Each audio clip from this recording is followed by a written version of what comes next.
नमस्कार। कड़वी कॉफ़ी की इस कड़ी में आपका स्वागत है।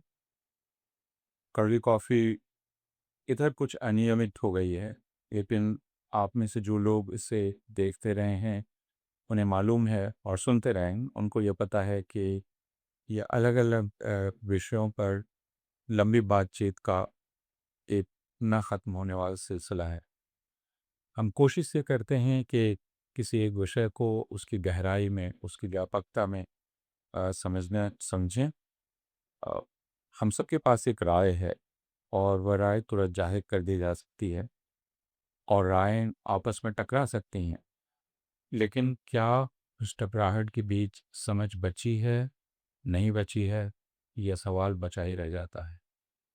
तो प्रयास यह है कि हम उस विषय को समझ सकें और इसके लिए हम यह कोशिश करते हैं कि जिस विषय पर हम बात कर रहे हैं, उस पर अपनी ज़िंदगी खपा देने वाले व्यक्ति से बात करें, जो उसमें गर्क हो, जिसकी उसमें दिलचस्पी हो, जो उसके लिए ज़िंदगी और मौत का सवाल हो, जो उसके लिए सिर्फ़ एक विषय ना हो, अ, जो उसके हर नुक्ते को समझने की कोशिश कर रही हो या कर रहा हो या उसे जी रही हो या जी रहा हो। तो आज कड़वी कॉफ़ी की इस कड़ी में हमारे साथ हैं जसिंता करकेट्टा। आपको बहुत स्वागत है। जी। जसिंता करकेट्टा को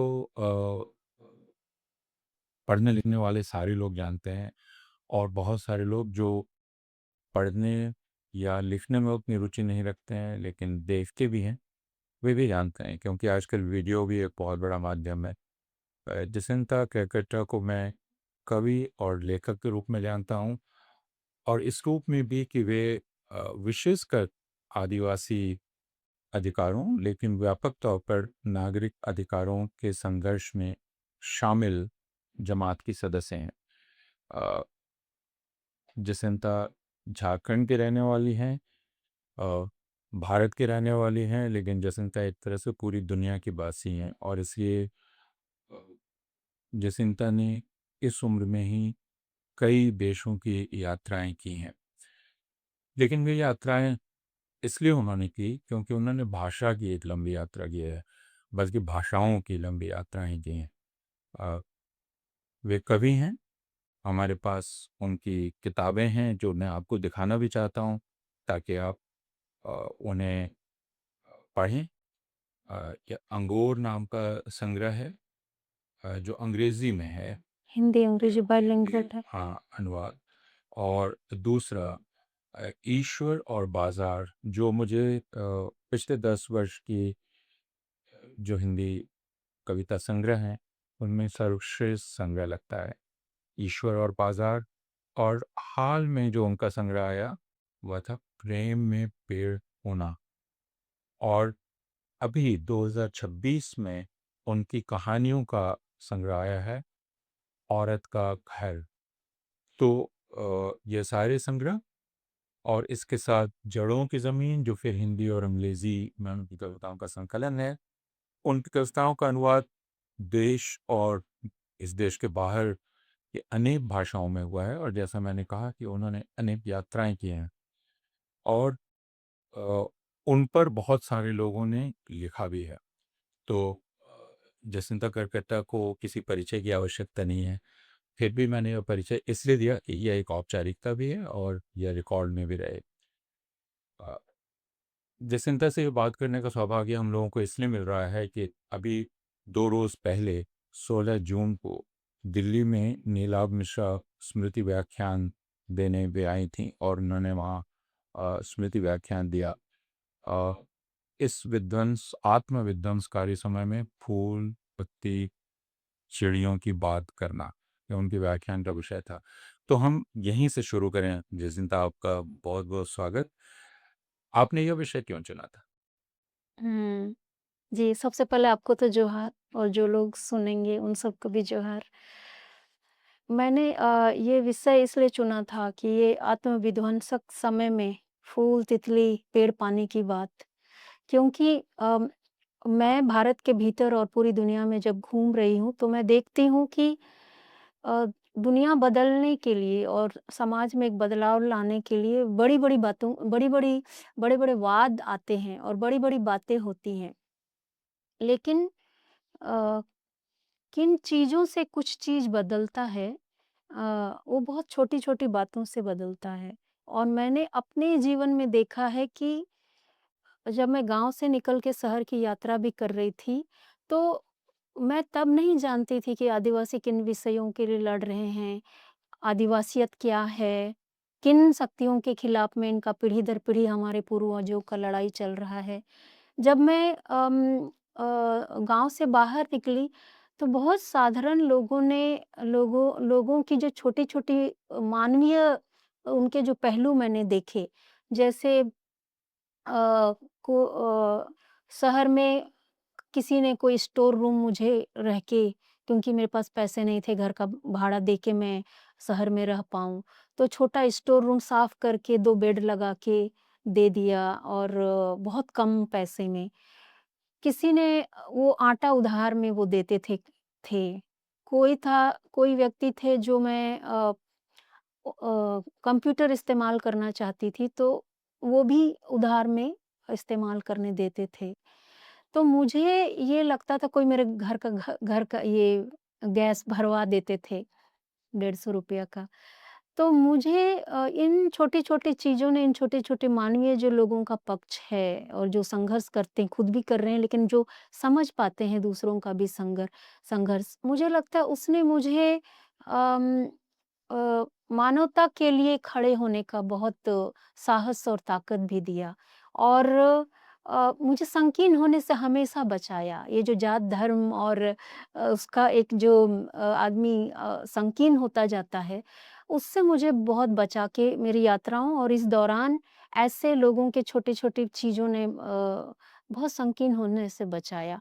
तो मैं पूरे जीवन में मुझे लगता है वो बात मुझे याद रहती है कि लोगों ने वो जो एक-एक छोटी-छोटी चीज़ें भी जो मेरे जीवन में घटी हैं, वो पूरा किसी व्यक्ति का एक जीवन का जीने का अगर तरीका एक पक्षधरता को भी अगर प्रभावित करता है, इतना ज़मीन पे या साधारण जीवन में इतना बड़ा-बड़ा वाद लोगों को उतना समझ में नहीं आता, ना मार्क्सवाद समझ में ये पूंजीवाद, साम्राज्यवाद ये सब बहुत साधारण लोग को समझ में नहीं आता है, लेकिन ये ह्यूमैनिटी के जो छोटे-छोटे बातें हैं, वो बहुत समाज में एक उम्मीद बचा के रखता है और एक समझ भी देता है कि हम कहाँ खड़े हों और हम किसकी लड़ाई हम लड़ें, किस बात के लिए हम लड़ाई लड़ें।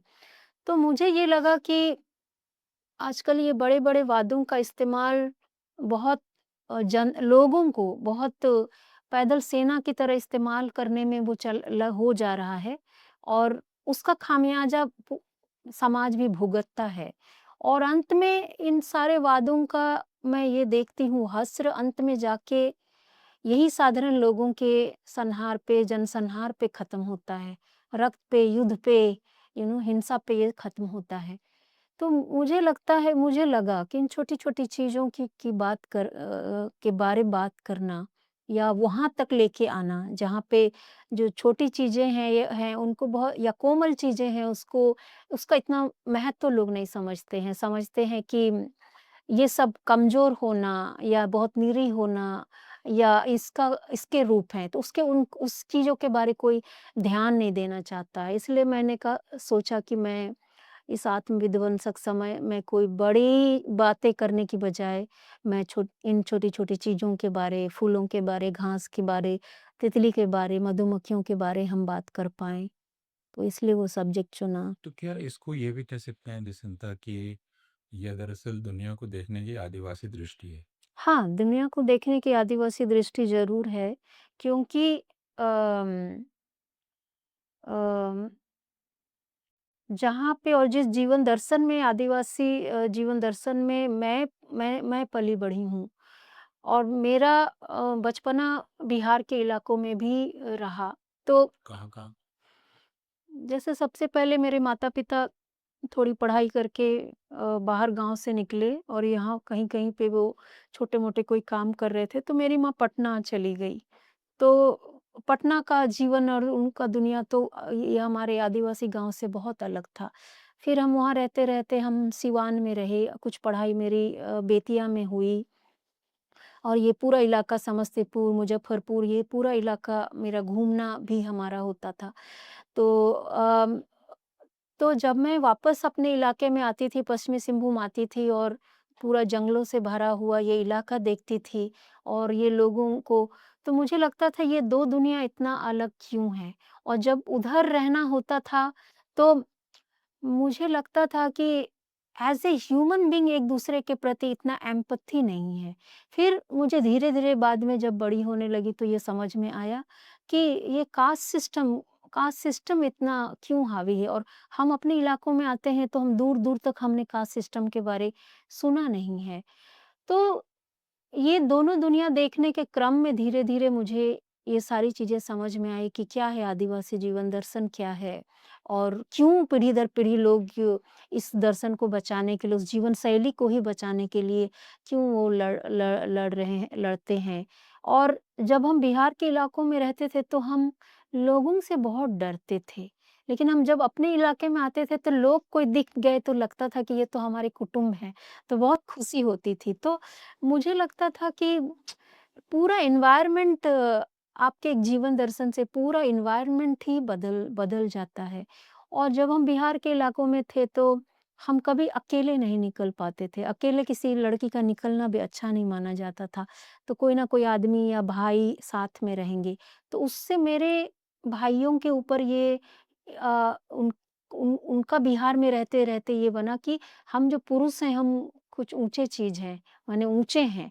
तो वो धीरे-धीरे घर में स्त्रियों से अपने को ऊँचा समझ के एक अ, पावर होल्ड करना शुरू किया।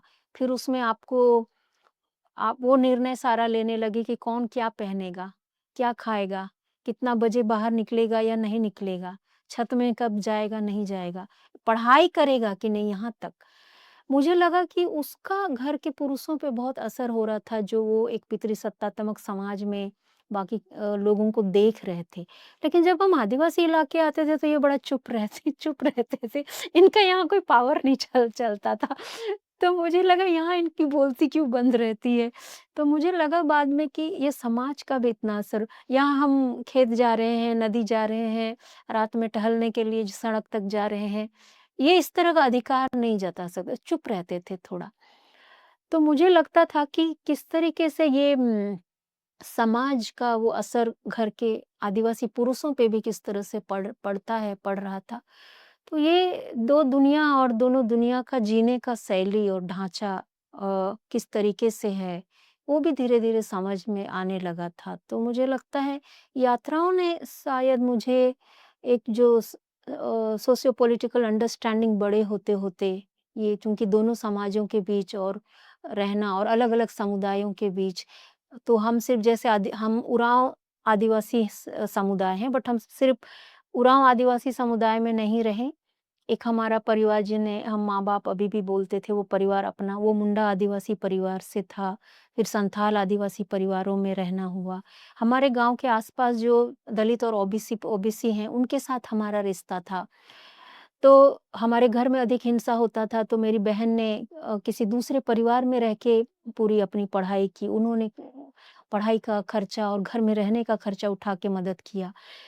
हम जो सदान हैं हमारे आस-पास, उनके साथ में हम रहे, मुस्लिमों के साथ रहे।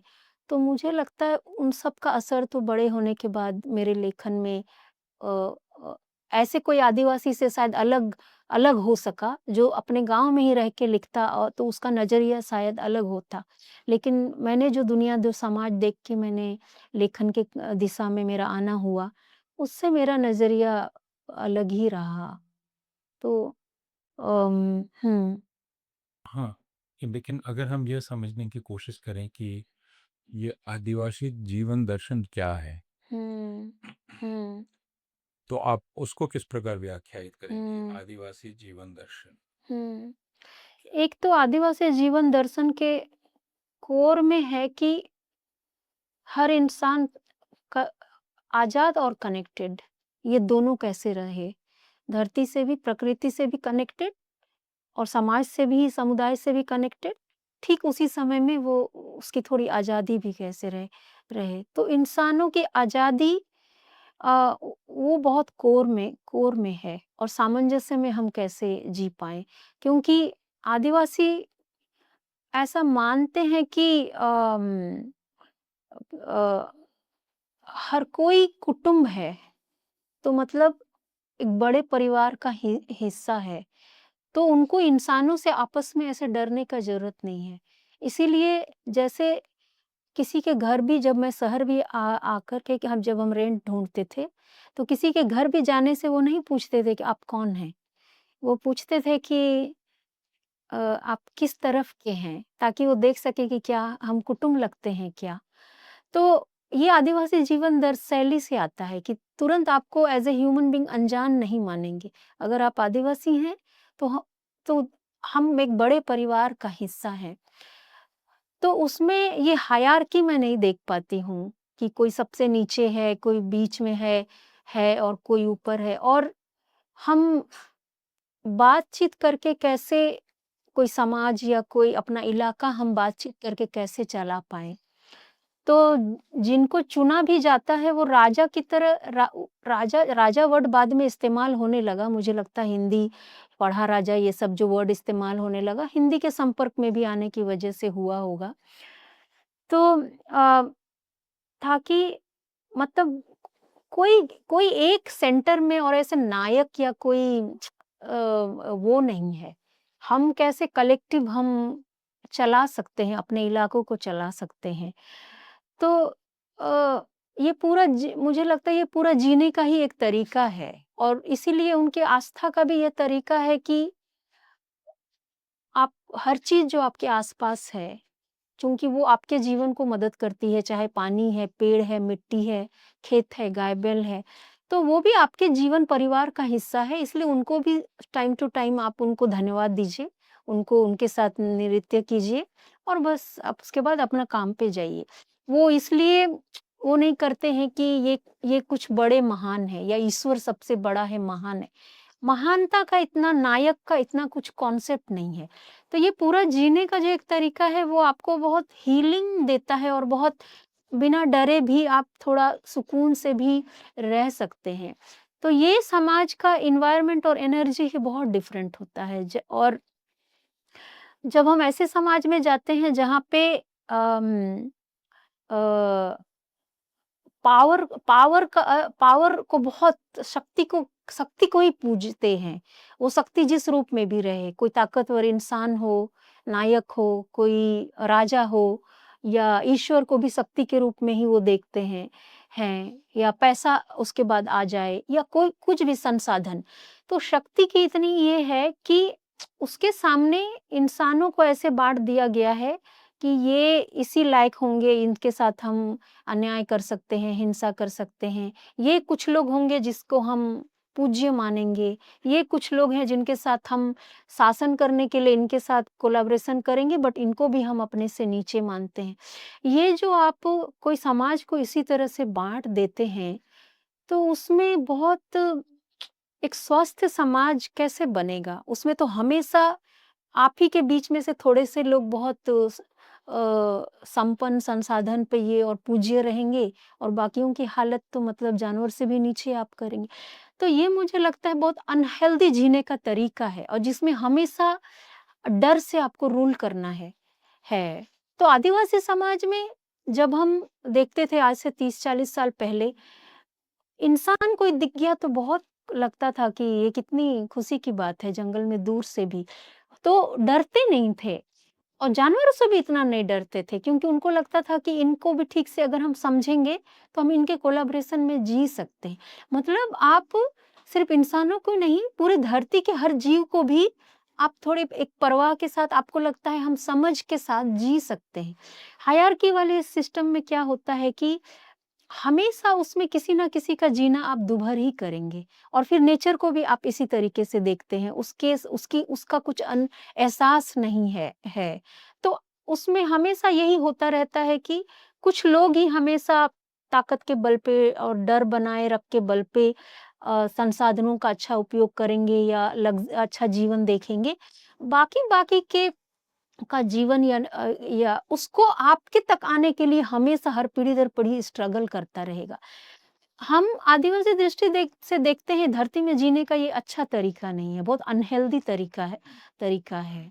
तो मुझे लगता है यही जो जीने का जो एक और लोगों को देखने का एक नज़रिया है, वही आदिवासी जीवन दर्शन है कि आप कैसे बिना खुद को सेंटर में रखे यूनिवर्स के साथ में एक कनेक्टेड महसूस करते हुए थोड़े परवाह के साथ और केयर के साथ जिएँ और इतना हर हर चीज़ में अपना साम्राज्य बढ़ाते रहने का और अधिकार करते रहने का ज़रूरत नहीं है। जीने के लिए इतना कम ज़रूरत है, तो लोगों को ज़्यादा कुछ एक्वायर करेंगे तो लोगों को डर लगता है और किन्हीं के पास ज़्यादा है तो वो सोचते हैं कि मेरी ज़िम्मेदारी है कि मुझे वो शेयर करना है। किसी के पास अनाज भी ज़्यादा है तो कोई चीज़ जैसे कोई बीमारी आ गया, महामारी आ गया, तो जिसके पास ज़्यादा है उसको उसकी चिंता है कि हम कैसे और लोगों को शेयर करें। ये हायरार्की वाले सिस्टम में हम क्या देखते हैं, जैसे पता चलेगा कि कोई महामारी आ गया, सबसे पहले जो ज़्यादा एक्वायर कर सके और अपना घर में भर सके, उसका वो रहता है। तो जब अम, अ, ऐसे समाज में हर किसी के लिए पूरा समाज ही दूषित ही होता जाता है और उसका कोई ना कोई साइड इफेक्ट आपको दिखेगा। धीरे-धीरे या तो मानसिक रोगी सब होने लगेंगे। तो मुझे लगता है कि आदिवासी समाज इन्हीं सब चीज़ों का इस तरीके का जो जीने का कल्चर है, जिसमें आप मानसिक रोगी बना देते हैं या जिसमें हर समय आपको भय में रहना पड़े, हर समय जो ऊँचे तबके के लोग हैं वहाँ उसके जैसा हम कब कब बन जाएँ, इस भूख में आप दौड़ रहे हैं। ऐसे जीवन शैली का इन सारी चीज़ों का शायद आदिवासी समाज वो जी नहीं सकता है वैसे समाज में। तो वो हमेशा उसका प्रतिरोध करता है। तो जीने का ये जो एक ढाँचा है कि हम बिना भय का और बिना किसी को नीचा दिखाए और थोड़ा आज़ादी और व्यक्तिगत आज़ादी भी और कनेक्टेड रह के भी हम कैसे जी सकें? आई थिंक यही है आदिवासियत। अ, ये आदिवासी जीवन दृष्टि है, लेकिन हुँ, हम 2026 में हैं, हुँ, तो एक हस्तक्षेपों की श्रृंखला है जो हुँ, आदिवासी जीवन में हुई, हुँ, और आप उन्हें दिक्कू कह लें, बाहरी कह लें, हुँ, जो भी हुँ, कह लें, लेकिन यह तो एक प्रकार से मानव जीवन के इतिहास से जुड़ी हुई बात है कि उसमें हस्तक्षेप होते रहते हैं, हमारे जाने अनजाने, हम चाहें ना चाहें, हुँ, अन्यायपूर्ण हस्तक्षेप, हुँ, न्यायपूर्ण हुँ, हस्तक्षेप, हुँ, तो वे हस्तक्षेप भी हुए हैं। हुँ, अब मैं आपका कहानी संग्रह ही पढ़ रहा था।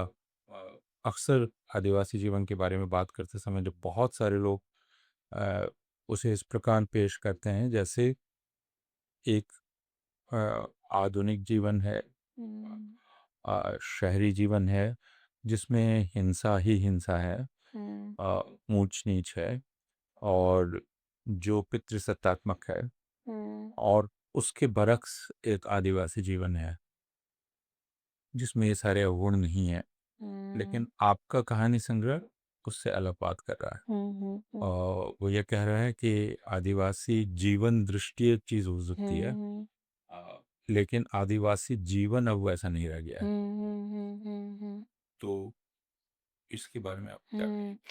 हाँ, तो जो जीवन दर्शन अ, ल कहीं न कहीं लोग तो बहुत लंबे समय तक संभवतः लोगों ने ऐसा जीवन जिया है, इसलिए जब हम वो रहते हैं उस इलाके में तो हमें वो महसूस होता है। लेकिन ये भी सच बात है कि आदिवासी समाज सिर्फ़ अपने इलाके में हमेशा उसी इलाके में ही रहा है और बाहर नहीं निकला है, ये बात नहीं है। बहुत अब शिक्षा के साथ-साथ बहुत लोग बाहर निकले हैं और एक तरीके का मिडल क्लास भी बना है और ये पूरे देश में जिस तरीके का बाकी जगहों पे जिस तरीके का समाज है, उससे निकट आते-आते आदिवासी समाज के भीतर भी बहुत चीज़ बहुत आदिवासी समाज भी उसके असर में वो रहा है और ये खासकर तब वो भी शुरू हुआ जब ये राजा राजा और ब्रिटिश समय में भी जब ज़मींदार भी आदिवासी इलाकों में आना शुरू किए, तो उनका लूट और शोषण से आदिवासी बहुत प्रताड़ित तो थे ही, लेकिन उनका असर उनका संपर्क धीरे-धीरे बाज़ार से भी जब होना शुरू किया, तो मुझे लगता है चूँकि आदिवासी अभी ऐसे सिचुएशन में है कि अपने इलाके के बारे में तो थोड़ा जानते हैं, लेकिन बाकी दुनिया के बारे वो इतना जानते नहीं हैं। तो जब आपका दिमाग ऐसे सफ़ेद कागज़ की तरह रहता है, तो आप अभी तुलनात्मक कुछ नहीं कर सकते हैं कि हम ये रास्ता चुनेंगे चुनेंगे। उसमें क्या होता है, हर नई चीज़ आपको भी आकर्षित करेगी और आपको भी वो चाहिए, आपको भी उस तरह का विकास चाहिए, क्योंकि अभी आप इतना दोनों स दुनिया को इतना ऊपर से देखने की स्थिति में जब नहीं रहते हैं, तो बहुत सारी चीज़ें जो कथित मुख्य धारा की कमियाँ हैं। अच्छाइयाँ तो पता नहीं इतना वो ध्यान देते हैं कि नहीं, लेकिन जो उनकी कमियाँ वो तो आदिवासी समाज के भीतर वो घुसी है और ख़ासकर आदिवासी पुरुषों में ये बात घुसी है कि अगर हमें समाज को बचाना है, तो जैसे हिंदू समाज अपनी स्त्रियों को नियंत्रित रखता है, मुस्लिम समाज अपनी स्त्रियों को नियंत्रित रखता है, हम अगर अपनी स्त्रियों का नि क पर नियंत्रण नहीं करेंगे, तो हमारा समाज बचेगा नहीं। उसके कारण ये हुआ है कि आदिवासी समाज के भीतर स्त्रियों के ऊपर में हिंसा बहुत बढ़ा है। और शुरुआत में क्या था कि जब आदिवासी किसी भी धर्म की तरफ भी जा रहे थे, ईसाईयत की तरफ भी जा रहे थे, तो वो स्वीकार्यता थी कि लोगों को जिधर सुकून मिलता है और जिस दल से, जिस ग्रुप से उनकी अच्छी बातचीत होती है, उठना-बैठना हो रहा है, तो ठीक है, लोग जा सकते हैं, इसमें कोई बुराई नहीं है। धर्म को लेके आपस में वो झगड़ा वो नहीं था। एक ही भाई के 4 भाई हैं, तो 2 अगर क्रिश्चियन हो गए, तो 2 अपना जो पहले से जिस तरीके से चल रहा है पूजा-पाठ वो करते हैं। तो उनमें इतना ज़्यादा झगड़ा धर्म को लेके नहीं था। बाद के दिनों में मुझे लगता है कि धर्म को लेके भी आदिवासियों के भीतर वो बहुत एक खाई जो आया है और आदिवासी ही आदिवासियों को धर्म के नाम पर अभी सिर्फ़ हिंसा नहीं कर रहे हैं, सिर्फ़ एक-दूसरे के पूजा स्थल नहीं जला रहे हैं। मतलब क्रिश्चियन ईसाइयों के द्वारा जो प्रकृति पूजक आदिवासी हैं, उन पे इतना हमला उनके पूजा स्थलों पे नहीं है। बट सरना आदिवासियों के द्वारा द्वारा तो किसा ईसाई हो चुके आदिवासियों के ऊपर हमला है। ये क्या करते थे कि ईसाई जो हो चुके आदिवासी भी जब वो कुछ लिख पढ़ रहे थे, तो उनके मतलब ये कुछ भूत-वूत, बोंगा-वोंगा इस्तेमाल करते थे, तो वो थोड़ा नाराज़ होते थे कि आप अभी लिखने-पढ़ने लगे तो हमारे बारे ऐसा ना कहें। तो उनको लेके कॉन्फ्लिक्ट बहुत थोड़ा था, लेकिन फिर भी से इन लोगों ने आपस में मिल के ये हिंदुत्व के खिलाफ में इनकी एक ज़बरदस्त लड़ाई थी और ऐसे विचारधारा को जो कि आदिवासियत को ख़त्म करना चाहती है। लेकिन मुझे लगता है ये सारे बाहरी प्रभाव से आदिवासी समाज तो बच नहीं सकता है। तो मैं आज के समय में तो देखती हूँ कि बुरी तरीके से आदिवासियों का अपना सिस्टम टूटा भी है और अपना बिलीफ सिस्टम के ऊपर भी उसका समझ भी खत्म होता जा रहा है। नई पीढ़ी को बिल्कुल कथित मुख्यधारा ही दिखाई देता है कि हमको आगे बढ़ना है मतलब मुख्यधारा की तरह होना है। तो आदिवासी तो हम हैं, हम अलग हैं ऐसा समझ बोलते हैं, लेकिन क्या है आदिवासियत? या क्या क्यों हम अलग हैं? या क्या है हमारा इतिहास? या क्या है ब्राह्मणवाद? ये सब या भारत का इतिहास क्या है? या किस यात्राओं से हम कैसे आए हैं और बाकियों की यात्राएँ क्या हैं? इन सब चीज़ों पे इतना ज़्यादा समझ नहीं है। तो समझ चूँकि आपकी अगर ना हो, तो कोई भी चीज़ जो ज़्यादा दिखाई देगा, पॉपुलर जो चीज़ें रहेगी, लोग उधर ही जाएँगे।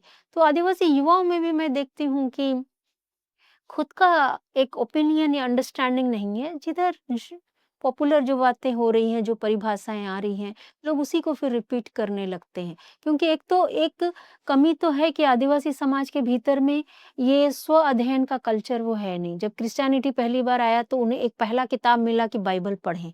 तो बाइबल जब वो पढ़ने लगे तो उन्हें लगा कि इसमें तो दिल को सुकून देने वाली भी बात है, ह्यूमैनिटी की भी बात है।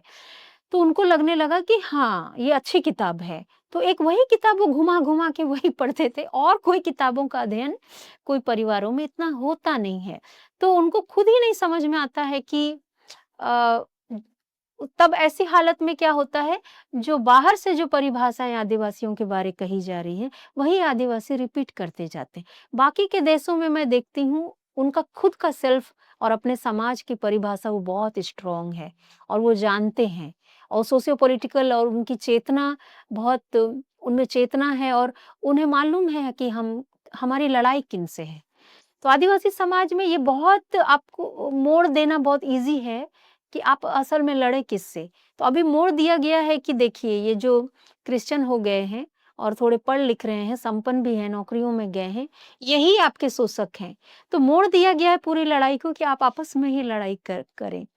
उस मुझे लगता है कि हाँ, ये शिक्षा शिक्षा की कमी और पूरे देश की के पॉलिटिक्स को और उनकी बाकी समाज की यात्राओं को नहीं समझ के कारण और अपना चूँकि अपने बारे में भी इतनी पड़ताल नहीं हो रही है, आत्ममंथन नहीं हो रहा है, कमियों के बारे में भी, उसके कारण बाहर जो हवा चल रहा है, जो देश में या नैरेटिव चलता है, कई बार आदिवासी उसी परिभाषा को अपने लिए भी दोहराते रहते हैं। तो ये जो एक तरह से मेल-जोल है या टकराहट भी एक हुँ, तरह का हुँ, मेल-जोल है। लेकिन सबसे बड़ी घटना अगर हम भारत के संदर्भ में देखें, हुँ, तो वह है जनतंत्र का आना। हुँ, मैं उसके पहले के तथाकथित स्वाधीनता संग्राम, तथाकथित नहीं, स्वाधीनता संग्राम और बहुत सारे संग्रामों को अभी नहीं जोड़ रहा हूँ, हुँ, क्योंकि अ, उनमें बहस हो सकती है कि बिरसा मुंडा का संग्राम क्या था, क्योंकि बिरसा मुंडा के संग्राम को जब आज हुँ, भारत के हुँ, राष्ट्रवादी अपने राष्ट्रवाद में शरीक करते हैं, हुँ, तो फिर ये सवाल उठ सकता है कि जब बिरसा खुद संघर्ष कर रहे थे, हुँ, तो क्या गैर आदिवासी उस संघर्ष से कितना लगाव महसूस करते थे?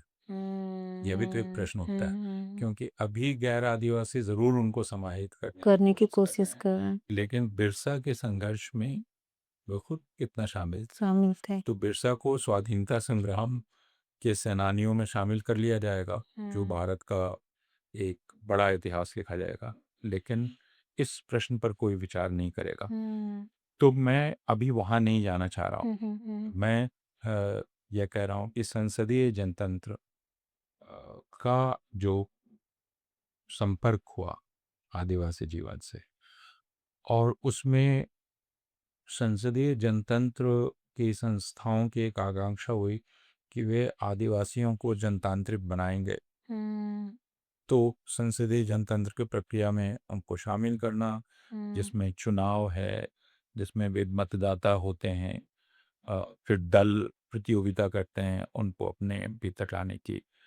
अ, तो एक तरफ ये जनतंत्र है और एक तरफ आदिवासी जीवन दृश्य का जनतंत्र है। हुँ, हुँ। तो इस संसदीय जनतंत्र से जो संपर्क हुआ आदिवासी जीवन का, उसने क्या किया उसका?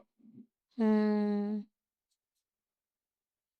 मुझे लगता है कि इसमें आप अगर संविधान निर्माण को भी रख हुँ, लें, हुँ, हुँ, हुँ, जयपाल सिंह मुंडा के हुँ, व्याख्यानों को रख लें जो संविधान सभा में उन्होंने दिए थे। हुँ, हुँ, हुँ। जी।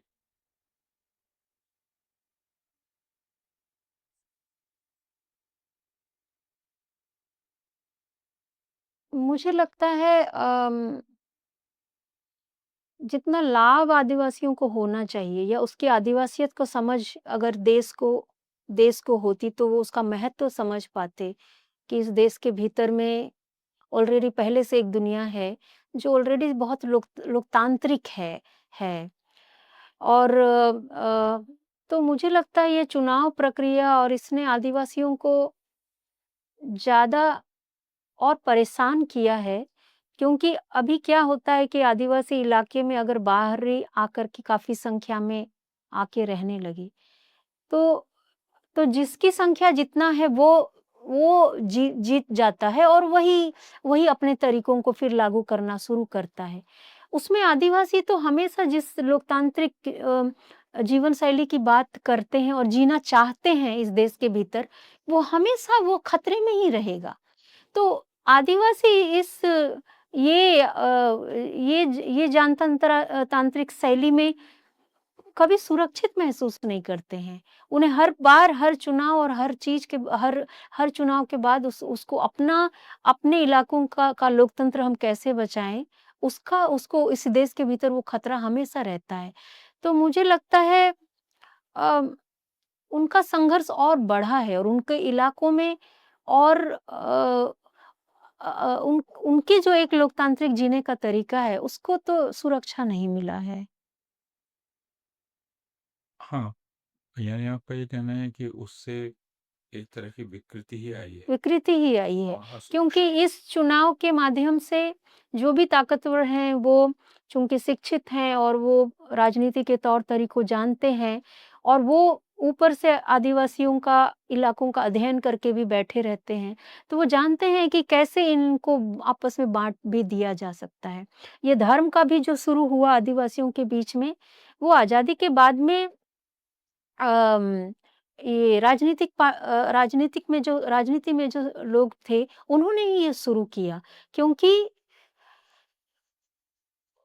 जयपाल सिंह मुंडा के समय में जो आदिवासी जो क्रिश्चियन हो गए हैं और जो नहीं हैं, सबने मिलके एक आदिवासी महासभा का गठन किया और इन्होंने कहा कि जो भी हम क्रिश्चियन होके जो पढ़े-लिखे लोग हैं, हमारी मिलके ये ज़िम्मेदारी है कि हम समाज को सामाजिक और राजनीतिक रूप से हम जागरूक करें।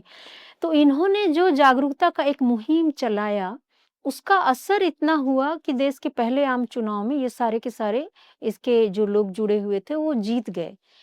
तो दूसरी पार्टियों को ने देखना शुरू किया कि अगर ये संगठित होंगे और इस तरीके से जागरूकता के साथ में अगर वो चलेंगे, तो ये तो इस संसदीय ये में इस हमें ये हमारे प्रतिद्वंदी हो जाएँगे।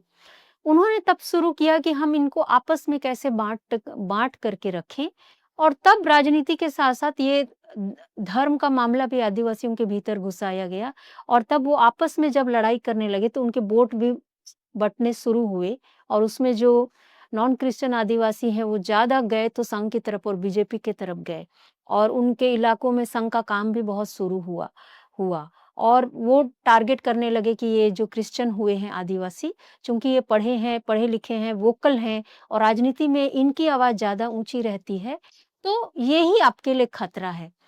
तो ये सारी चीज़ें तो देश की आज़ादी के बाद में बहुत प्लान्ड वे में आदिवासी इलाके में घुसाया गया। तो एक तरफ से आप देश का कह रहे हैं कि हम एक जनतांत्रिक पद्धति ला रहे हैं और ऊपर से ऑलरेडी जो लोकतांत्रिक तरीके से जी रहा है, आप उसको ध्वस्त भी कर रहे हैं। तो मुझे लगता है ये कहने को हम इस देश में शायद लोकतंत्र और जनतंत्र की बात करते हैं, बट उसकी भी आड़ में जो ऊँचे तबके के लोग हैं, अपर कास्ट है, क्लास है, ये हम अपना ताकत, अपने संसाधन पे अपने अधिकार और अपनी अपनी अपनी ताकत की सुरक्षा हम कैसे कर सकें, वो लोकतंत्र का भी उपयोग वही करते हैं, मुझे ये लगता है। आदिवासी बोलने से ऐसा प्रतीत होता है कि एक आदिवासी पहचान है हुँ। कोई, लेकिन अगर हम भारत में ही देखें हुँ, हुँ। आदिवासी जीवन को तो उसमें काफ़ी विविधता हुँ, है। हुँ। तो राज्यों का बंटवारा भी आदमियों का किया हुआ है, हम लोगों का किया है। हुँ, तो हुँ। कल तक जो बिहार था, आज बिहार और झारखंड है। झारखंड की जो मांग थी, उसमें सिर्फ़ ये झारखंड नहीं था। नहीं था, वो उड़ीसा, छत्तीसगढ़ का इलाका भी काफ़ी छत्तीसगढ़ संख्य था, उड़ीसा था, पश्चिम बंगाल का ये पश्चिम सारा इलाका बंगाल शामिल का था। एक इलाका, बृहत मतलब ग्रेटर झारखंड जो एक लोग एक बोलते बृहद झारखंड या झारखंड उसको कहने, हुँ, उसकी मांग थी।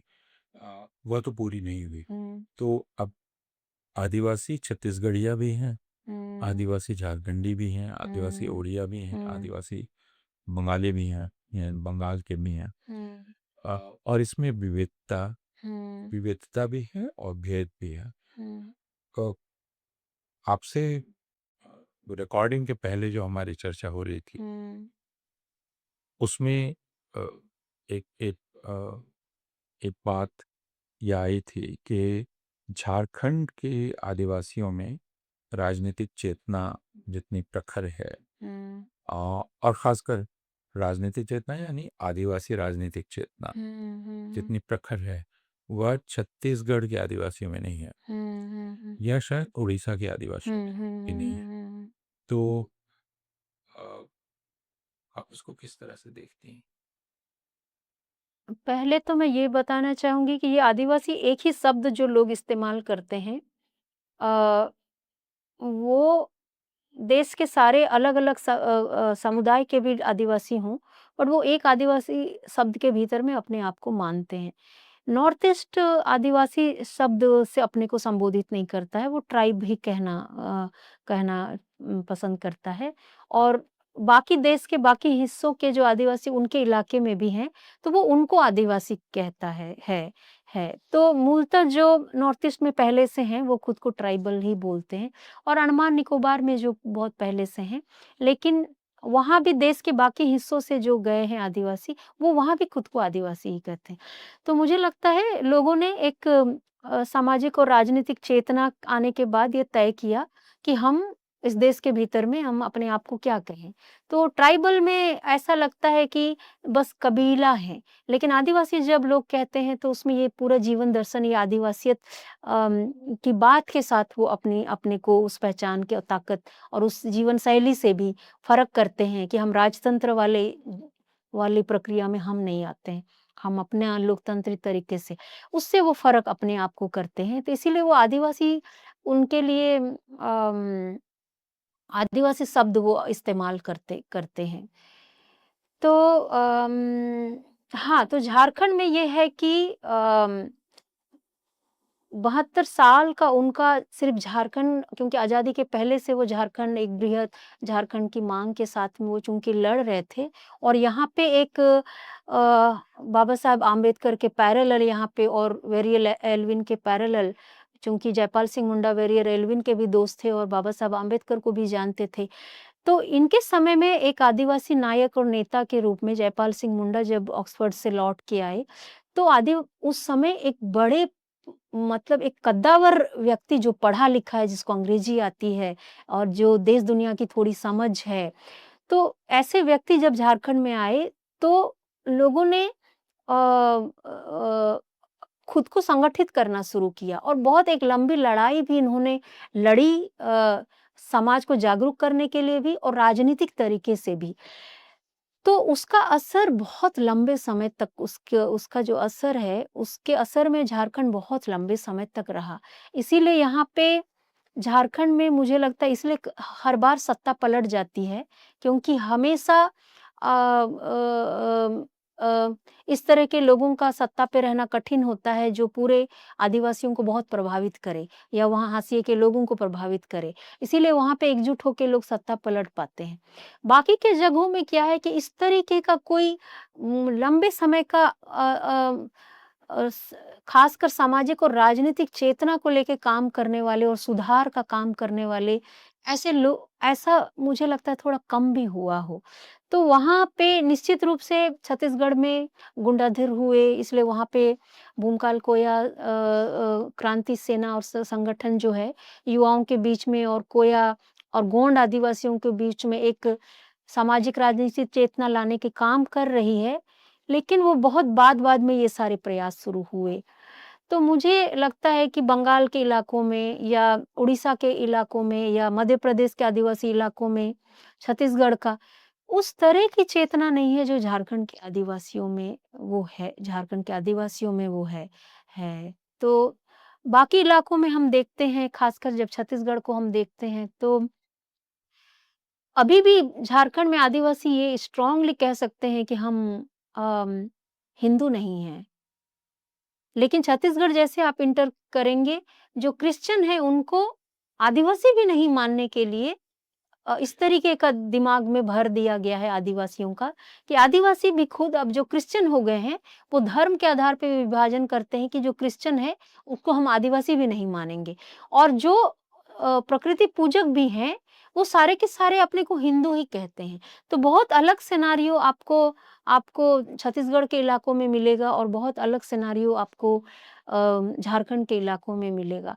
और उसका कारण ये भी है कि जब झारखंड और छत्तीसगढ़ के इलाके में लोगों का सीमा इतना लोगों को दिखाई नहीं पड़ता था, वो बहुत वो बेल्ट पूरा उरांव आदिवासियों का बेल्ट था है और वहाँ से लोग काफ़ी मूव भी किए दूसरे जगहों पे।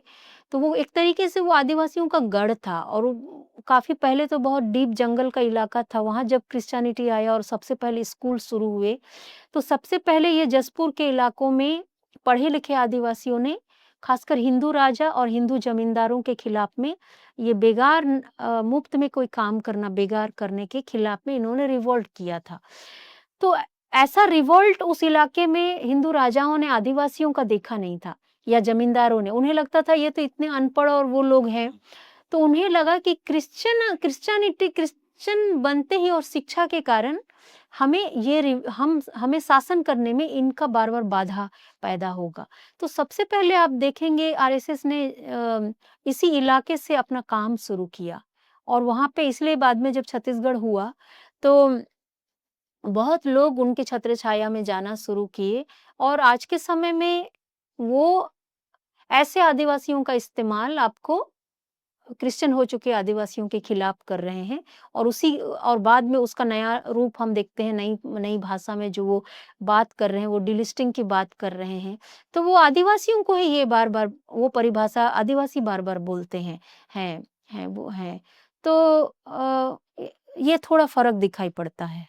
आपने डिलिस्टिंग की बात की। अभी हाल में दिल्ली में एक बहुत बड़ा सम्मेलन हुआ जनजातीय सम्मेलन जो हुँ, भारतीय जनता पार्टी हुँ, ने किया था और उसका बहुत प्रचार प्रसार हुँ, हुआ। हुँ, बल्कि पिछले कुछ वर्षों में जनजातीय गौरव की बात ये सरकार बहुत कर रही है। हर साल एक समय एक बड़ा उत्सव उसको हुँ, लेकर हुँ, करती है और आदिवासी वीर नायकों हुँ, अ, की गाथाएं सुनाने का काम करती है, उनका प्रचार करती है। और मैंने एक नारा ये देखा इसमें एक होर्डिंग में लगा हुआ कि अ, रक्त हमारा एक है। एक हुँ। होर्डिंग में यह नारा अच्छा, लिखा होता रक्त हमारा एक था, है। रक्त हमारा एक हुँ, है ना? अ, उसके पहले सनातन लिखा था और उसके बाद हुँ, रक्त हमारा एक है। तो यह जो पूरा प्रयास है जिसमें जनजातीय समाज को या हुँ, आदिवासी समाज को और उसका हिंदुत्व की इस राजनीति के साथ हुँ, यानी हिंदुत्व की राजनीति इस पूरे जनजातीय समाज के प्रति इतना ज़्यादा आकर्षित या उसके लिए ये एक बहुत उम, एक ऐसा इलाका है जिसे उसे फ़तह करना ही है किसी भी हुँ, तरह। हुँ, हुँ, हुँ, हुँ, और उसमें ये डेलिस्टिंग का पूरा आंदोलन जिसमें हुँ, ईसाइयों को अलग करने की हुँ, बात हुँ। की जा रही है। इसका क्या इसको लेकर किस प्रकार की उथल-पुथल आदिवासी समाज के भीतर चल रही है?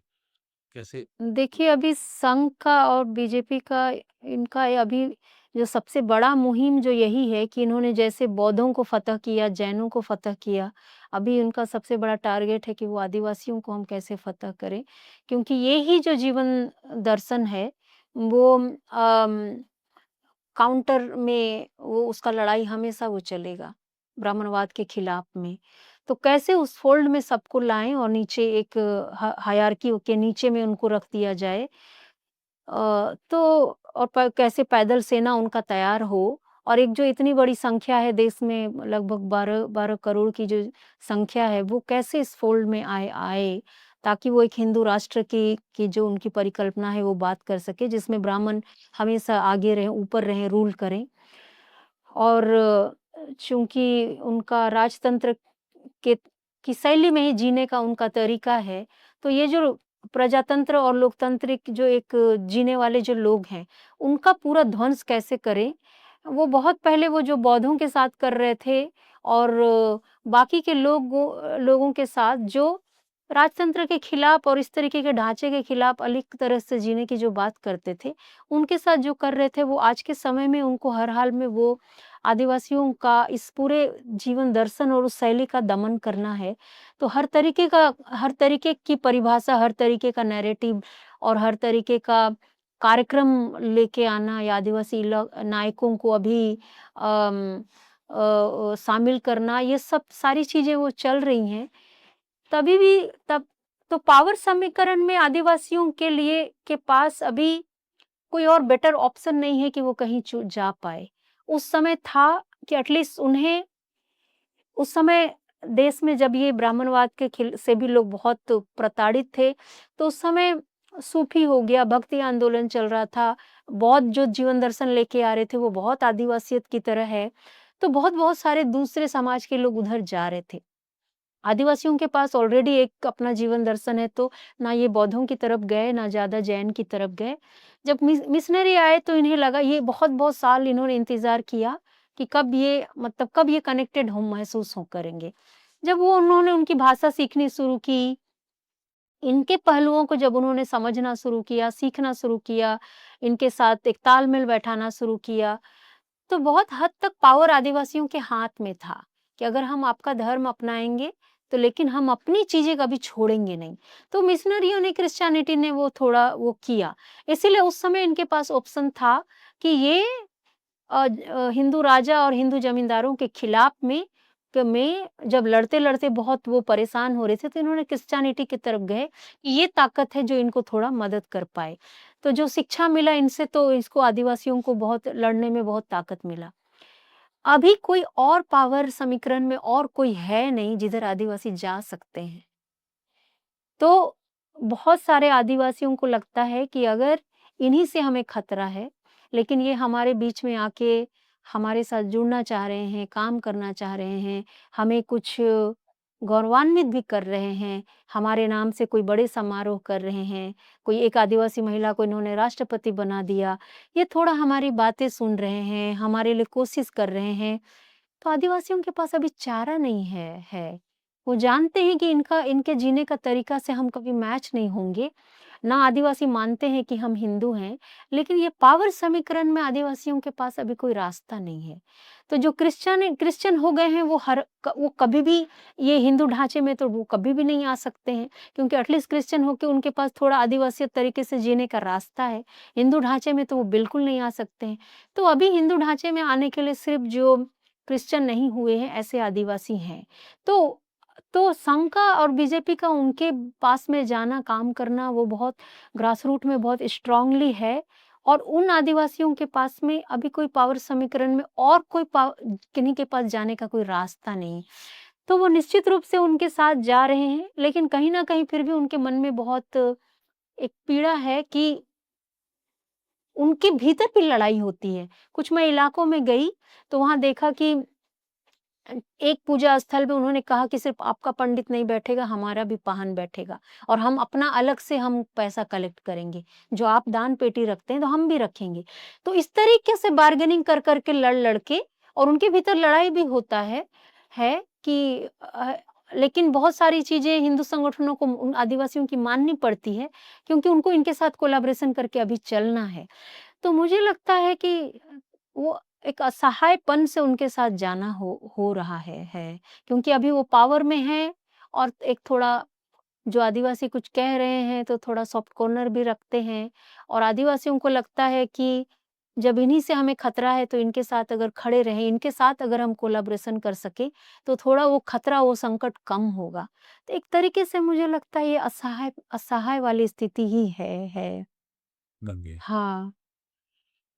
हम लोग अभी तक जिस तरह जो बात कर रहे थे, हमने आपका परिचय कवि के रूप में दिया, जी। वो कवि के रूप में ही जानते हैं। तो भाषा की उस यात्रा की भी हम बात करना चाहेंगे जो आपने की, और जो कोई भी आदिवासी करती है या करता है भाषा की, या हुँ, जिसमें उसकी एक भाषा है, हुँ, उसका अपना घर है, और उसके बाद वह हिंदी या किसी और भाषा हुँ, की तरफ हुँ, जाता है। जैसे आप हिंदी की कवि हैं, हुँ, हुँ, आदिवासी, तो अपनी भाषा की यात्रा को आप कैसे देखती हैं, यानी हिंदी कवि बनने की इस यात्रा को? हुँ, कि आपकी एक धारी की भाषा तो हिंदी हुँ, की है, हुँ, हालांकि आप जिन इलाकों में रही हैं वो सब भोजपुरी वाले इलाके हैं, या हुँ, कुछ मगही वाले हुँ, इलाके हैं, हुँ, कुछ हुँ। हाँ, तो मुझे बहुत पहले भोजपुरी भी आती थी। मैं बचपन में संथाली भाषा में भी बात करती थी, और भोजपुरी हिंदी में भी बात करती थी। भोजपुरी ईज़ी लगता था मुझे, क्योंकि मैं उस इलाके में पली-बड़ी थी। लेकिन हाँ, तो मैं अम जो हमारा जो पश्चिमी सिंहभूम का इलाका है, बहुत पहले बीरू राजा के अंडर में ये इलाका आता था। तो ये आदिवासी जो राजा के पालकी ढोने का काम या कुछ काम लोग करते थे। तो आदिवासी उनके यहाँ काम करने के बावजूद अपनी भाषा में ही वो पूरे इलाके में लोग अपनी भाषा में ही तब बात करते थे। मेरे दादा के टाइम पे मेरे तो उन दिनों जो अम दूसरी भाषा के लोग हैं, मुझे लगता तब तो आई थिंक नागपुरी लोग बोलते थे, तो नागपुरी बहुत हिंदी से थोड़ा मैच आर्यन भाषा के भीतर में आता है। तो जो कुडुख भाषा है उसके कुछ शब्द हैं, अगर आप उनको दूसरी भाषा में उस भाषा से देखेंगे तो वो उनको गाली जैसा लगता था। बट कुडुख भाषा में वो साधारण बोलचाल की दिनचर्या की बात है। तो इन्होंने राजा से शिकायत की कि इनकी इनकी ये आपको गाली देते हैं। तो राजा ने बीरू राजा ने उस पूरे इलाके में खासकर उरांव की भाषा में उन्होंने बैन लगा दिया था बहुत साल तक।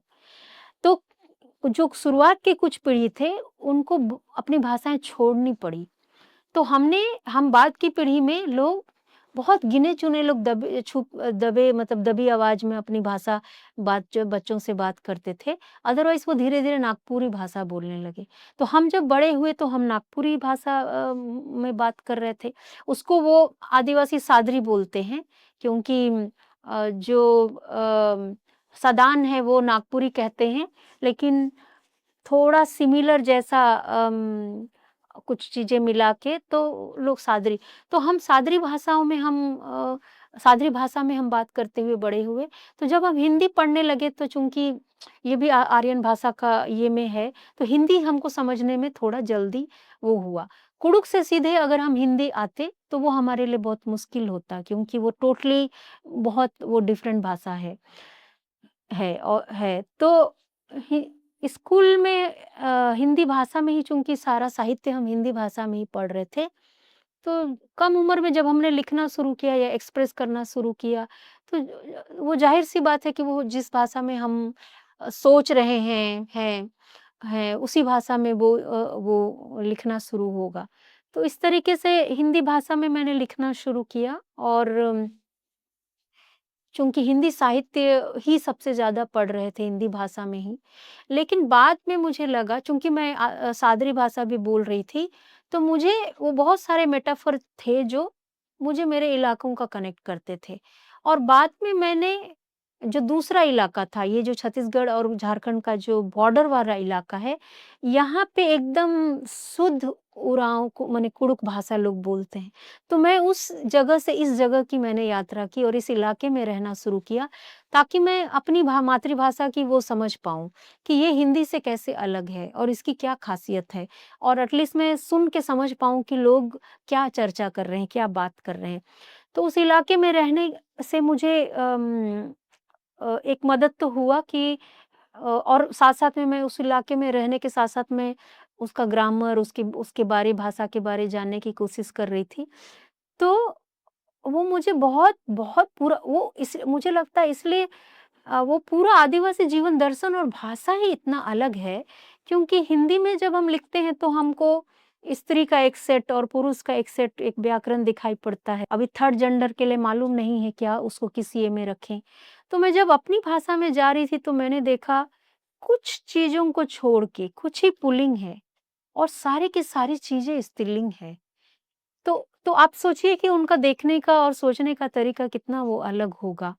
तो वहाँ पहाड़ भी जिसको हम इधर पुल्लिंग कहेंगे, वहाँ पहाड़ भी, बैल भी, हर चीज़ स्त्रीलिंग पेड़ भी स्त्रीलिंग है। तो और स्त्री शक्ति का और हर चीज़ में स्त्री शक्ति के होने का इतना वो है और स्त्रियाँ हैं अगर पुरुष से वो बात भी कर रही हैं तो वो स्त्रियाँ ही हैं जो स्त्री-पुरुष दोनों की तरह बात कर सकती हैं।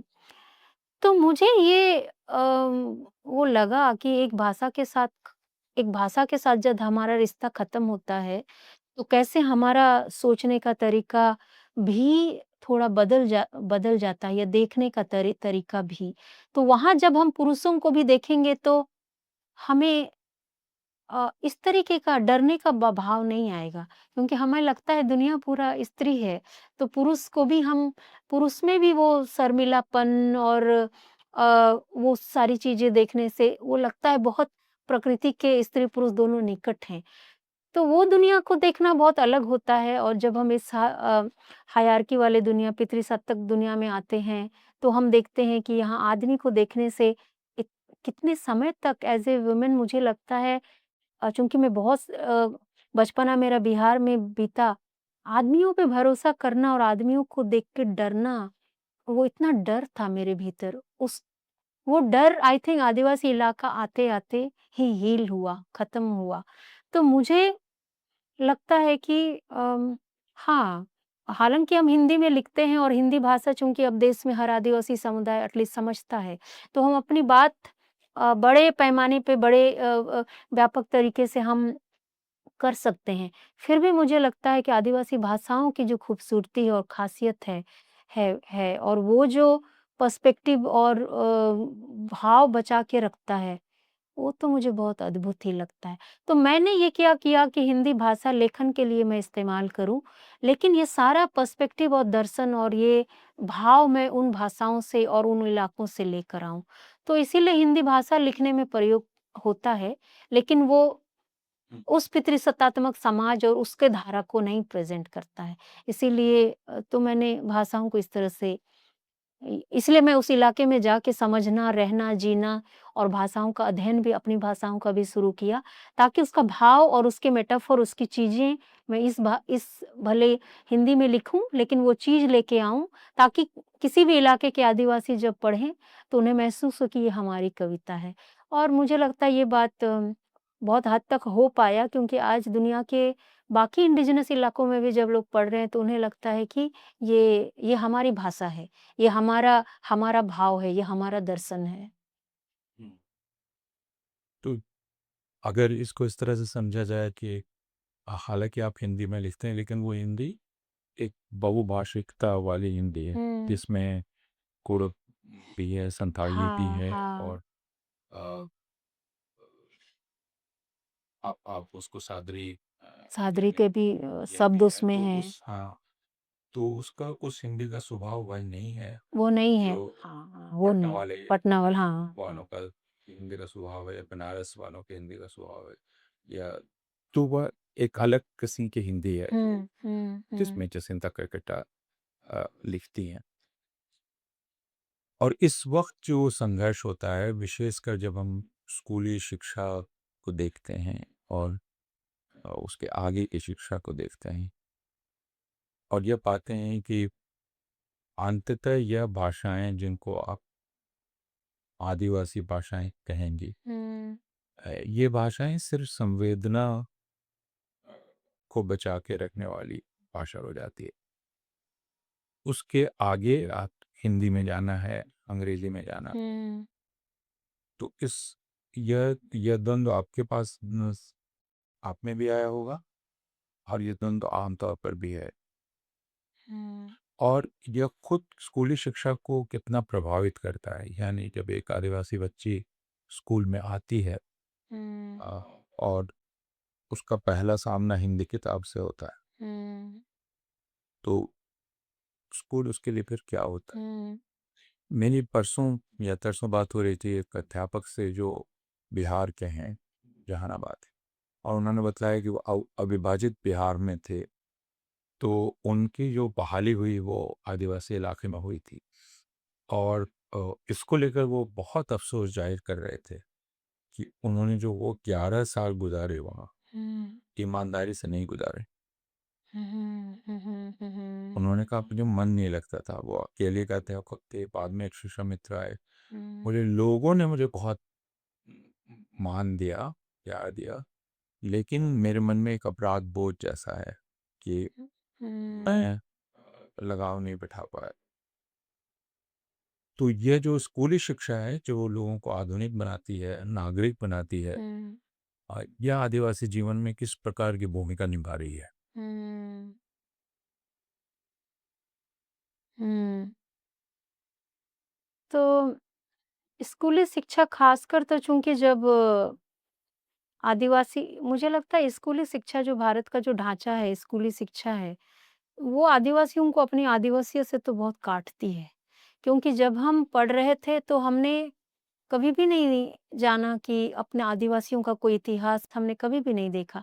एक बहुत थोड़ा अगर एक ज़िक्र बस बिरसा मुंडा का थोड़ा कहीं पे आता था, तो उसके बारे में भी कोई डिटेल मालूम नहीं है, तो वो भी इसलिए कि अंग्रेज़ों से लड़े। हाँ, हाँ। तो मुझे लगा कि बाद में जब ये एमए तक की पढ़ाई करने के बाद मुझे लगा कि इस शिक्षा से हम अपने आप को नहीं जान पाएँगे।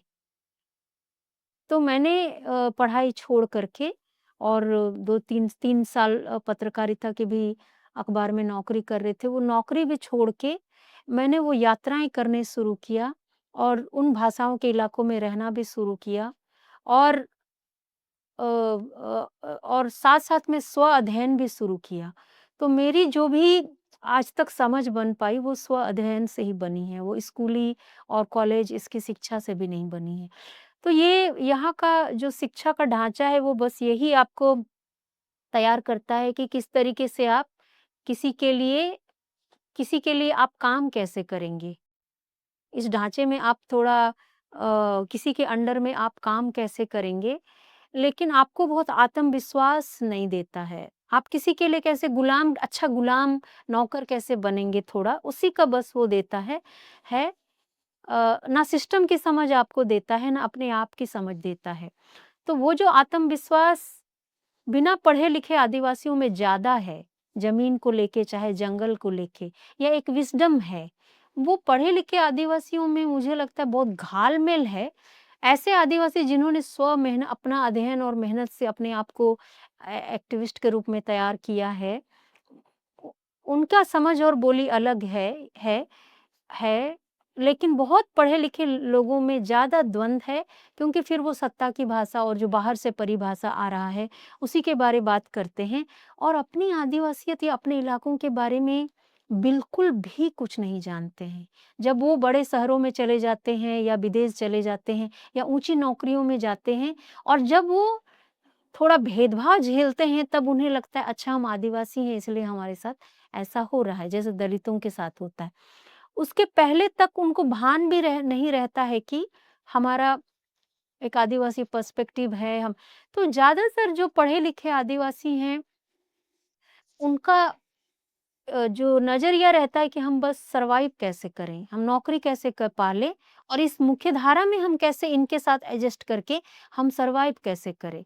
तो मैं ये भी मानती हूँ कि क्रिश्चियनिटी ने जो एजुकेशन देना शुरू किया, उसका पहला ये था कि इसको मुख्य धारा में कैसे ये आएँ। ये जंगल से थोड़ा बाहर कैसे निकले और नौकरियों में कैसे जाएँ। तो उन्होंने बहुत शुरुआत में हिंदी के साथ-साथ इसलिए अंग्रेजी भाषा में लोगों को स्कूल भी खोलना शुरू किया, ताकि ये इस देश की मुख्य धारा से कैसे जुड़ें। और उनकी भी स्टार्टिंग में आदिवासी क्यों अलग हैं ऐसा करके उनको मिशनरियों को इतना अनुभव नहीं था। जब कुछ-कुछ मिशनरी जो आदिवासी बेल्ट में लंबे समय तक रह गए तो उन्होंने एक ये भी भारत का दूसरा रूप भी देखा था, आदिवासियों का भी देखा। तब उन्हें पता चला कि क्यों इनके ज़मीनों का और इसके इलाकों का इनका और इनके स्वशासन व्यवस्था का रक्षा करना ज़रूरी है क्योंकि ये देश में ये मुख्य धारा से इतने अलग लोग हैं। इसलिए जितने भी जो नियम बनाए गए, जो भी ये कानून बनाए गए, वो तो उन्हीं के समय में वो शुरुआत किए गए थे। तो लेकिन शिक्षा उनका भी ढाँचा वही रहा कि मुख्य धारा से कैसे जुड़ें। तो हम देखते हैं कि जितने भी पहले दूसरे पीढ़ी के जो आदिवासी थे, जो पढ़ लिख के नौकरियों में गए, उनको बहुत कम आदिवासियत का या आदिवासी पर्सपेक्टिव का वो था। वो अपने को हम मुख्य धारा में कैसे सेट करें और आदिवासीपन से कैसे हम थोड़ा छुटकारा पाएँ, उसकी वही जद्दोजहद थी। इसीलिए मैं बहुत बड़े-बड़े अफ़सरों के बच्चे भी जो बाद की पीढ़ियों को देखती हूँ, उन्होंने अपने पहली दूसरी पीढ़ी के लोग जो संपन्न हुए, उन्होंने अपने बच्चों को भी ना आदिवासियत के बारे को सिखाया, ना ही उनको अपने इलाकों का भी एक्सपोज़र शायद नहीं मिला। तो ना वो अभी वो ऐसे हैं, ना इधर के हैं, ना उधर के हैं। ना वो अपनी जड़ ज़मीन से जुड़े हैं, ना अपना इतिहास जानते हैं और और ना वो ठीक से ना मुख्य धारा के हो पाए। तो मैं बहुत-बहुत कमिश्नर लेवल के अधिकारियों के बच्चों को भी देखती हूँ कि वो बाद में दिहाड़ी मज़दूर बने। हाँ, तो मतलब दूसरी-तीसरी पीढ़ियाँ नीचे ऊपर जाने के बजाय आदिवासियत से भी कटे, ना मुख्य धारा के ठीक से रहे। इतने बड़े अधिकारियों के बच्चों को भी मैंने रेजा कुली का काम करते देखा या बेरोजगार होके बस अपना पिताजी का पैसा पे खा रहे हैं या बैठे हुए हैं या इतना बर्बाद होते मैंने देखा। मुझे ये लगता है कि वो बहुत हरास हुआ क्योंकि ना इनको मुख्यधारा के ठीक से हो पाए, ना पैसा सँभालने ठीक से आया और ना वो अपनी अपनी अपनी आदिवासियत से वो जुड़े रह पाए, ना उसकी समझ बनी, वो विज़डम भी वो खो दिए। तो इस शिक्षा के बाद मुझे लगता है और मिडिल क्लास में भी ऐसे क्रीमी लेयर बन के रहे कि उनको वो उसी तरीके से बिहेव करते हैं, अपर कास्ट वाला ही उनका बिहेवियर रहता है। तो मुझे लगता है ऐसे शिक्षा ने तो आदिवासियों को और जिस तरीके से चेतना जगाना था, उनको दूसरे एंगल से कहें तो डैमेज भी किया किया है। आप अपनी कुछ कविताएँ सुनाएँ। जी।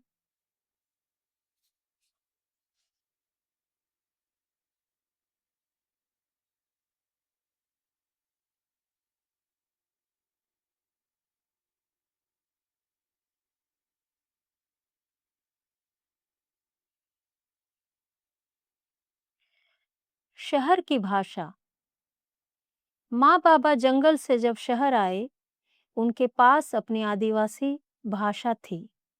जीभ से ज़्यादा जो आँख की कोर में रहती थी, पानी की तरह।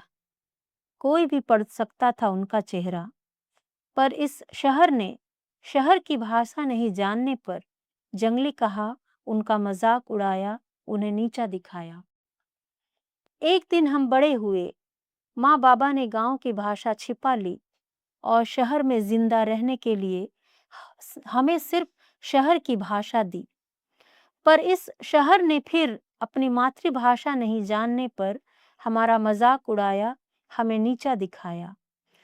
एक दिन हमने जाना, दरअसल बात यह नहीं है कि हम क्या जानते और क्या नहीं जानते हैं। असल बात यह है कि इस शहर को एक ही भाषा आती है, अपने से भिन्न हर मनुष्य को हमेशा नीचा दिखाने की भाषा। आज हम दुनिया की तमाम भाषाओं में कहना चाहते हैं अपनी बात, पर संदेह है कि यह शहर समझता है अपने से भिन्न किसी भी भाषा की बात।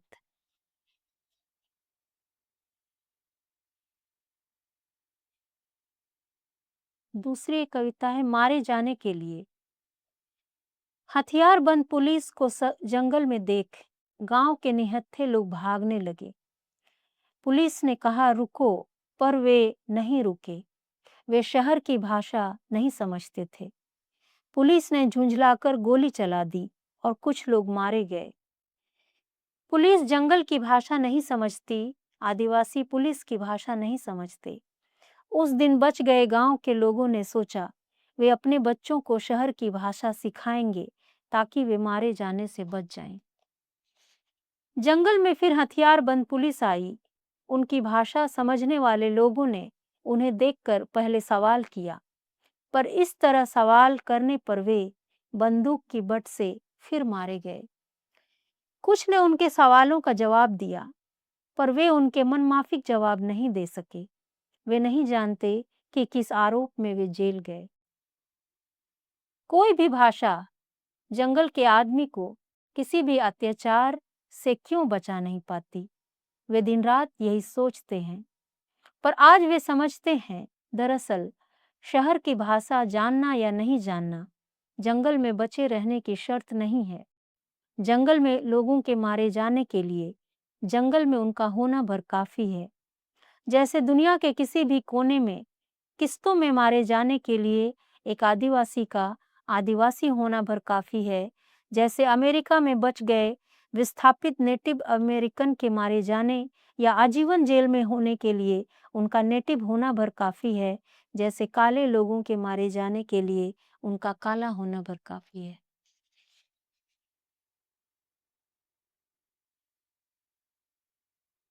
क्यों अंगूठा भर छोड़ दिया?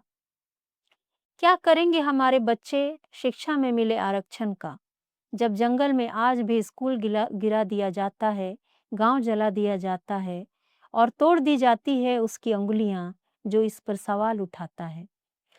बराबरी का हक न मिल सके इसलिए इतिहास ने एकलव्य का अंगूठा छीना था, पर अब जंगल के आदमी के हाथ में एक अंगूठा भर छोड़ दिया जाता है, जो हर सफेद कागज पर जबरन ठप्पा लगवाने के काम आता है।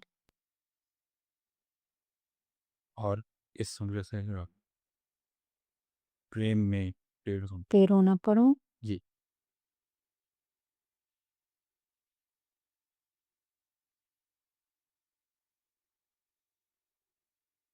जब पेड़ हो जाता है, प्रेम में होकर भी तुम क्यों प्रेमी की तरह नहीं लगते? वह कहता है, प्रेम में कोई पेड़ हो जाए, फिर उसका प्रेमी भर होना बहुत छोटा होना है। तुम छोटी चिड़िया सी लगती हो, रोज कहीं न कहीं उड़ जाती हो। मैं पेड़ की तरह यहीं खड़ा रह जाता हूँ, सिर्फ तुम्हारे लौटने का इंतजार करता हुआ। तुम लौट कर आती हो, बहुत चहचहाती हो, और मैं चुपचाप सुनता हूँ। पर एक दिन चिड़िया नहीं लौटी, कहीं मर गई, तब फिर मैं भी धीरे धीरे मर जाऊंगा। पुरखों की आत्माओं के बीच होगी वह जहां कहीं, वहीं उससे मिल जाऊंगा। उन सारे लोगों के बारे क्या कहोगे जो अपने हिस्से का प्रेम करते हैं मुझसे? वे सब जो अपने हिस्से का प्रेम वे सब जो अपने हिस्से का प्रेम करते हैं तुमसे, उनका भी कृतज्ञ हूं मैं। आसान नहीं होता प्रेम करना, धरती उनके ही प्रेम से बची हुई है।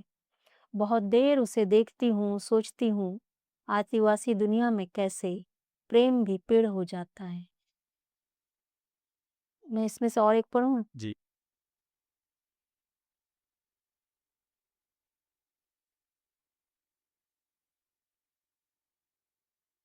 प्रेम में दो हो जाना।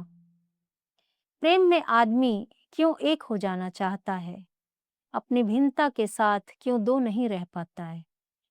इस एक की चाहत में वह प्रेम को हथियार में बदलता है और जीवन भर अपने साथी पर हमला करता है।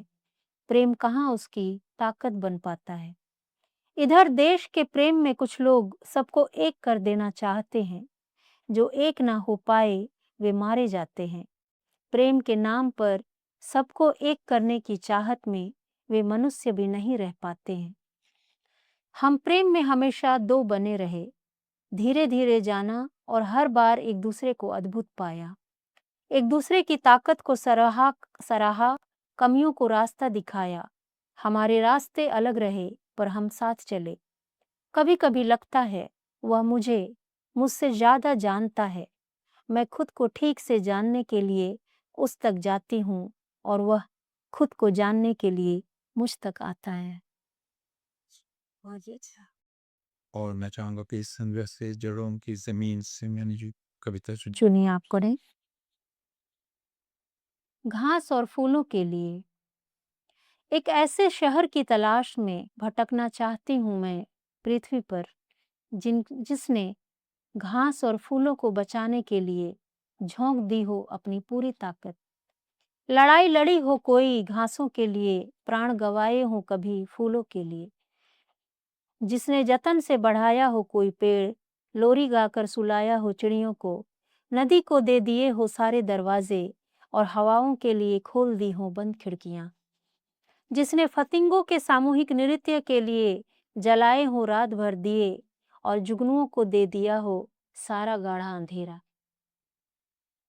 हाँ, एक ऐसे शहर की तलाश में भटकना चाहती हूँ मैं पृथ्वी पर, जिसने घास और फूलों को बचाने के लिए झोंक दी हो अपनी पूरी ताकत।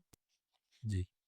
और हम थोड़ा और पीछे चले जाएं, अंबोर जी। में उससे मैंने जो कविता बी। से आप पढ़े। ठीक है। डुम्बारी की आवाज। सोचता हूँ आखिर क्यों भोगनाडीह के घेरे की सलाखों को थामे फिर से निकल आने को सीधो कान्हू का एक हूल छटपटाता है। और डोंबारी बुरु पर बार बार वीर विरसा मुंडा का एक उलगुलान फिसल जाता है। मैं धरती से मांगने लगता हूँ थोड़ा सा खुरदुरापन और मुंह ताकता हूँ किसी चट्टान की रगड़ का। चाहता हूँ एक मुट्ठी जिसमें थोड़ा अंगार हो। एक जीवित आग की लकीर गोदना चाहता हूँ माथे पर आज और सोख लेना चाहता हूँ आंसू जिसकी बाढ़ में उपलता हो बेबस समाज। मैं चुनना चाहता हूँ वह बिखराव जहाँ अकेला पड़ जाता है हर दाँव, जिसकी कीलों से उखड़ गए कई योद्धाओं के पाँव। मैं माँगता हूँ एक नया आगाज़, जब जब वीर बिरसा मुंडा खोले समाधि पर अपनी स्मृति की दराज, वो पाए हुल को सुनते हुए डुम्बारी की आवाज़। बहुत शुक्रिया। जी। बहुत शुक्रिया। जी, बहुत शुक्रिया आपको। धन्यवाद। फिर से ने ये बातचीत सुनी। हम आपकी प्रतिक्रिया का इंतज़ार करेंगे। आप चाहेंगे कि आप कर्ली कॉफ़ी को सब्सक्राइब करें और उसके अगले कार्यक्रम भी देखें, अगली बातचीत भी देखें और अपनी राय दें। जसिंता, फिर बहुत बहुत शुक्रिया। बहुत धन्यवाद आपको और जोहार।